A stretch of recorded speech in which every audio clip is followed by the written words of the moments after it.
اگر تو یہ قانون کے خلاف ہے تو اس کے خلاف بلا تفریق کارروائی ہوگی۔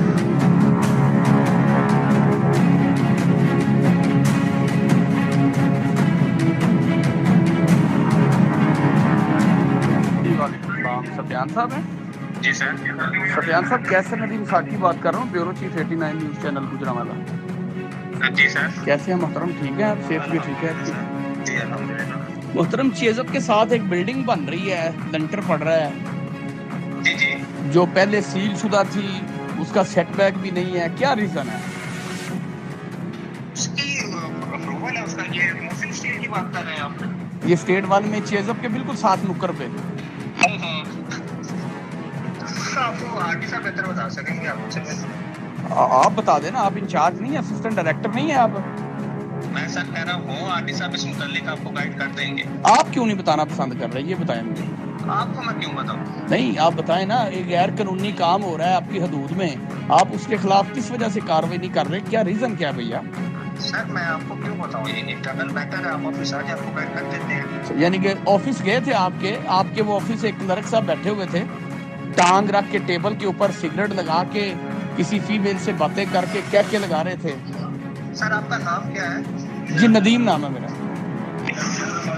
ٹھیک ہے، آپ کا میں پیغام پہنچا دوں گا آپ کو۔ کن کو؟ آرٹی صاحب کو۔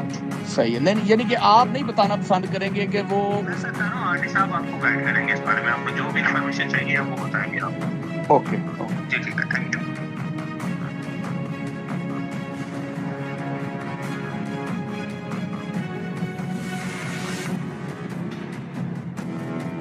گجرانوالہ میں پنجاب اسٹیٹ اسمال انڈسٹریز کے ایریا میں غیر قانونی تعمیرات کے حوالے سے جیسا کہ ناظرین ہم بات کر رہے تھے، اس حوالے سے ہم بات کریں گے۔ ہمارے ساتھ موجود ہیں چیئرپرسن عام لوگ پارٹی پاکستان کے نسیم صادق صاحب، ان سے پوچھیں گے۔ نسیم صادق صاحب بتائیے گا کہ گجرانوالہ ایک ترقی یافتہ صنعتی شہر ہے، یہاں پر بالخصوص اسٹیٹ جو ہے پنجاب اسمال انڈسٹریز کے ایریا میں غیر قانونی تعمیرات ہونا، وہاں پر جو ہے عوام کے لیے مسائل پیدا کرنا، کیونکہ گجرانوالہ کی انڈسٹریز جو ہے یہ پاکستان میں ایک ریڑھ کی ہڈی کی مانند ہے، کیا کہیں گے آپ اس حوالے سے؟ جی شکریہ آپ کا۔ سب سے پہلے تو یہ ہے کہ پنجاب کی تیسری اور پاکستان کا 5واں ترقی یافتہ شہر ہے گجرانوالہ۔ اسمال اسٹیٹ میں جو کچھ ہو رہا ہے نا، میں نہیں سمجھتا کہ یہ اس میں تجاوزات ہو یا اس میں کوئی غیر قانونی کام ہو یا کمشنر یا ڈی سی صاحب کے نوٹس میں نہ ہو۔ سب سے پہلے یہ میں رکھیے، کیونکہ اسٹیٹ ان کا کام ہے، یہ ڈائریکٹلی ان کے ساتھ اٹیچ ہے۔ وہاں آپ جائیں، آپ کو ایک روڈ سے لے کے، ایک فیکٹری کی بنیاد سے لے کے یا ایک آفس کی بنیاد سے لے کر سب تقریباً آپ کو کم سے کم اسٹیٹ میں 50% کو تجاوزات نظر آئیں گے میرے خیال میں۔ سب سے پہلے میں اس کی ایگزامپل دے دوں، اگر آپ شہر کی بات کریں تو گھنٹہ گھر کو دیکھ لیں۔ گھنٹہ گھر کی گجرانوالہ کا سینٹر تھا، یہ 1901 میں اس کی بنیاد رکھی، 1905 میں کمپلیٹ ہوا، اس میں گھرحال آیا، تو یہ سینٹر میں تھا۔ جو ارد گرد دیکھ لیں آپ کتنی تجاوزات ہے، میں ایگزامپل دی ہے۔ تو کسی بڑے روڈ پہ چلے جائیں، اسٹیٹ کے علاوہ کسی بڑے روڈ پہ چلے جائیں، آپ کو 17 فٹ 20 فٹ یہ بھی نجائز تجاوزات نظر آئے گی۔ کیا یہ میرا خیال میں شہر کے جو ذمہ داران ہیں ان کو نہیں پتہ؟ آپ کی بات ٹھیک ہے، میں یہاں پر یہ بات کرنا چاہوں گا کہ ڈپٹی کمشنر گجرانوالہ کو سوشل میڈیا پہ دیکھیں یا اکثر دیکھیں، ان کو خود دیکھا جاتا ہے ہاتھ میں موبائل تھامے، وہ عوام کی فلاح و بہبود کے منصوبوں کا باقاعدہ جائزہ لیتے ہیں، معائنہ کرتے ہیں۔ کل بھی انہوں نے، میں ایک پوائنٹ آؤٹ کرتا ہوں کہ اسٹیٹ کے علاقے میں ایک غیر قانونی بلڈنگ تعمیر ہو رہی تھی جسے 1 سال قبل کمشنر اور ڈپٹی کمشنر نے ہی سیل کیا تھا، وہاں وزٹ کیا اور وہ کام فوری طور پر بند ہو گیا، لیکن اس کے بعد کوئی کارروائی نہیں ہوئی۔ اس حوالے سے آپ کیا کہیں گے؟ اچھا، غالباً آپ بات کر رہے ہیں چیز آپ کے ساتھ بلڈنگ میں، بالکل ایسی ہی ہے وہ 1 سال پہلے بھی اس طرح ہوا کہ ڈپٹی کمشنر سے بات کریں تو پنجاب میں ٹاپر آ رہے ہیں، فوٹو سیشن کے حوالے سے بڑا کام کر رہے ہیں، اپنی نیندیں بھی حرام کرتے ہیں، مگر رزلٹ نظر نہیں آ رہا۔ اگر 1 سال پہلے ایک ڈی سی اس بلڈنگ کا کام کو رکواتا ہے تو 1 سال اس کی اسی بنیاد سے پھر دوبارہ شروع ہو جاتا ہے۔ اس کا مطلب اشارے تو جاتی ہیں کرپشن پہ، اشارے تو جاتے ہیں کہ ذمہ داران پہ۔ انہوں نے کیوں نہیں چیک کیا کہ ایک بلڈنگ، ایک ایگزامپل ہے، آپ اسٹیٹ کے اندر چلے جائیں کہ آپ کو دل کرے تو ہر چوتھی بلڈنگ آپ کو ایسی ملے، اور آپ کو قبضہ مافیا وہاں پہ نظر آئیں گے کہ اسٹیٹ کی میں صرف بات کروں تو گجرانوالہ تو بہت بڑا ہے۔ تو ڈی سی صاحب کو چاہیے صرف یہ فوٹو سیشن پہ توجہ نہ دیں، نمبر 1 ٹاپر تو ہیں، یہ کام میں نمبر 1 آئے۔ جیسے مہنگائی بہت زیادہ گجرانوالہ میں، یہ کنٹرول نہیں ہو رہی، تو نمبر 1 کی چیز کے اسٹیٹ کی بات بتاؤں، ایک بلڈنگ سی کو میں ایگزامپل دے رہے ہیں جس کا آپ نے ذکر کیا، آپ کی میں نے پہلے رپورٹ بھی دیکھی، تو یہ تو میرے خیال میں 0 رزلٹ ہے۔ جب وزیر اعلیٰ پنجاب نے करोड़ों रुपए खर्च किए हैं, पैरा फोर्स का बाकायदा तौर पर जो है क़याम अमल में लाया गया, इसका मकसद जो बताया जा रहा था, क्या वो मकसद पूरा हो रहा है? जी, जो पैरा फोर्स है ना, वो ऐसे लगता है कि किसी ताजिर से पूछें, किसी बिजनेसमैन से पूछें तो वो कहते हैं जैसे लगता है हम दहशतगर्द हैं। तो ये किसी दहशतगर्द के पास आ रहे हैं। इनका रवैया, इनकी गुफ्तगू, मैं पैरा फोर्स की बात कर रहा हूँ, आपने तो पढ़े लिखे बंदे पर भर्ती किए होंगे। पंजाब में मरीम नवाज ने कहा कि ये जैसे आपने फरमाया करोड़ों रुपया अरब रुपया खर्च करके महकमे की पुलिस फलाप थी। अगर पुलिस अगर फलाप इसको बंद कर दे, ख़त्म कर दे महकमे को, उस पर पुलिस पे अगर 36 बैग में आप बनाए हैं, अगर वो भी फलाप है उनको बंद कर दे। पैरा फोर्स का मैं छोटा एक एग्जांपल दूँ, ये दुल्ले बाजार में ये कसाई वाला जो वाक़या पेश आया, इनका रवैया देखें।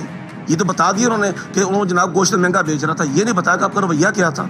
इनका रवैया ऐसे है कि जैसे ये किसी बदमाश हैं, ऐसे इनका रवैया कि जैसे बहुत बड़े ख़तरनाक किस्म के, ये मैं क्या जुमला बोलूँ, मगर हमारे भाई हैं, मुलाजम हैं, मगर किसी ताजर से पूछ लें, किसी बिजनेसमैन से पूछ लें, वो कहते हैं हम इनको देख डर जाते हैं, खौफ आ जाता है कि आप पुलिस का महकमा हो या पैरा फोर्स का महकमा, खौफ होना चाहिए कि मोहब्बत होनी चाहिए। इनकी कारकर्दगी तो देखें ज़रा, अगर जैसे बिल्डिंग की आप बात कर रही हैं तो ये चेक करें क्या कहीं तजावज़ा के खिलाफ भी काम कर रहे हैं, और किया तो दिखाएं। अगर इन्होंने कोई भी कब्जा माफिया को छुड़वाया तो वो साबित करें कहाँ भाई इन्होंने बड़ा काम डाला है। मैं छोटी छोटी चीज़ों की बात नहीं कर रहा, रेडियो ये उल्टा देते हैं, छोटे गरीब लोगों को ये कारोबार तबाह बर्बाद कर रहे हैं। आप इनको कम से कम इनको ट्रेन तो करें, इनको वेल तो करें, इनको गुफ्तगू कैसे करनी है। मुझे तो ये फलाब लगा है पैरा फोर्स। अच्छा, मैं ना नसीम सादिक साहब आपसे एक बात करूंगा। कहा जाता है कि मीडिया जो है ना, मीडिया ब्लैकमेल करता है, ब्लैकमेलिंग के ज़ुमरे में मीडिया को अक्सर लाया जाता है। हम ये तजावज़ात पे बात कर रहे हैं, इस पे हम कल से लेके हमने जो रीजनल डायरेक्टर हैं, जाहिद मलिक नाम है उनका, उनको 50 के करीब कॉल्स की। असिस्टेंट डायरेक्टर जो हैं स्मॉल इंडस्ट्रीज जोन 1 के सफ़ियान साहब, उनको कॉल की। सफ़ियान साहब ने कहा जी ये मेरे ज़ुम्मे नहीं है, ये आप उनसे बात करें, वो कॉल नहीं रिसीव करते। और हम इनके ऑफिस में गए तो वहाँ पे इनका एक एहलकार जो है सरकारी टेबल पे टांगे रखे, सिगरेट के जो है ना कश लगा रहा है, और मतलब है इस तरीके से बैठा है। अभी भी हम उनके ऑफिस में गए हैं मौक़िफ़ लेने के लिए, तो उन्होंने हमें देख के जो है ना दफ्तर के ताले लगा लिए। इस पर आप क्या कहते हैं कि वाकया ही मीडिया ब्लैकमेल करता है इदारों को? कैसे सब मैं समझता हूँ ये 89 के बड़ा जहाद है जो आप कर रही हैं। ये मीडिया पर इल्ज़ाम लगाया जाता है, मीडिया जो ना आँख है माशरे की, वो जो देखती है वो दिखा देती है, सच दिखाती है। सच इन ऑफिसर को हजम नहीं होता। अभी आप देखें कि जब कोई ऑफिसर आंखें चुराए, कोई ऑफिसर फ़ोन ना उठाए, तो इसका मतलब है वो जिम्मेदारान है इन चीज़ों में कि जो वहाँ करप्शन हो रही है, जो नजायज़ तजावज़ात हैं, या जिसके भी आप खिलाफ आवाज़ उठाते हैं वो अक्सर तामनी करते हैं। मीडिया ब्लैकमेलर कैसे हो सकता है? इल्ज़ाम है ये, और होता है, चले होंगे, हर महकमे में अच्छे बुरे लोग होते हैं, मगर इसका मतलब ये नहीं जो सही काम करने वाला है, जिस पर जो अपनी ड्यूटी फ़र्ज समझ के करता है, जिस तरह इनकी ड्यूटी है, मीडिया की भी ड्यूटी, वो अपना हक अदा कर रहा है, अपना फ़र्ज अदा कर रहा है, उनको रिस्पॉन्स देना चाहिए। मतलब कि आप कब्ज़ा, दफ्तरों पर भी कब्ज़ा है ना, एक माफिया बैठा हुआ है। तो मीडिया को मेरी फुल सपोर्ट मीडिया के साथ इस हवाले से कि ये जहाद है, ये बिल्कुल आपको आवाज़ उठानी चाहिए, अपना हक अदा करना चाहिए, इनको नंगा करना चाहिए। क्या आप वज़ीर-ए-आला पंजाब को क्या मैसेज देंगे गुजरांवाला के हवाले से, बिलखसूस स्टेट 1 में? जो अभी तो हमने स्टेट 1 की बात की है, हम दीगर स्टेट में जाएंगे, लेकिन स्टेट 1 के हवाले से क्या सीएम साहब को मैसेज देना चाहेंगे? यहाँ पर तजावज़ात कायम हैं, यहाँ पर कब्ज़ा माफिया यहाँ पर मौजूद हैं, इस हवाले से क्या मैसेज देंगे आप? मैं सीएम मैडम से ये कहूँगा कि बहुत सारा काम होने वाला है। ठीक है, इसमें आप अच्छे काम कर रहे हैं, मगर 80% देखे जाए तो आपके काम जो है ना वो सिर्फ इन शक्लों में नज़र आ रहे हैं, प्रैक्टिकल नहीं है। जैसे आप स्टेट की बात कर रही हैं, मैं सिर्फ आपको एक और पॉइंट देता हूँ, सीएम साहब आएँ, ये समझे कि ये लाहौर ही है, गुजरांवाला लाहौर में फ़र्क नहीं रहा। अगर वो 7 दिन वहाँ बैठती हैं तो 3 दिन गुजरांवाला भी दें, आगे चेक करें, सिर्फ 1 महीने में आपको गुजरांवाला ठीक नज़र आएगा। अगर मैडम आएँ, महकमों की सरपरस्ती करें, सिर्फ वो कह रही हैं, अगर बाकी वो समझते मैं काम कर रही हूँ तो फिर रिजल्ट नज़र आना चाहिए, ना कि बातों में नहीं होता, तकरीरों में नहीं होता। रिजल्ट देखे तो 0 है। अब मैं गुजरात एग्जाम्पल दे रहा हूँ, स्टेट की बात, स्टेट में मैं आपको और ऐसे निशानदेही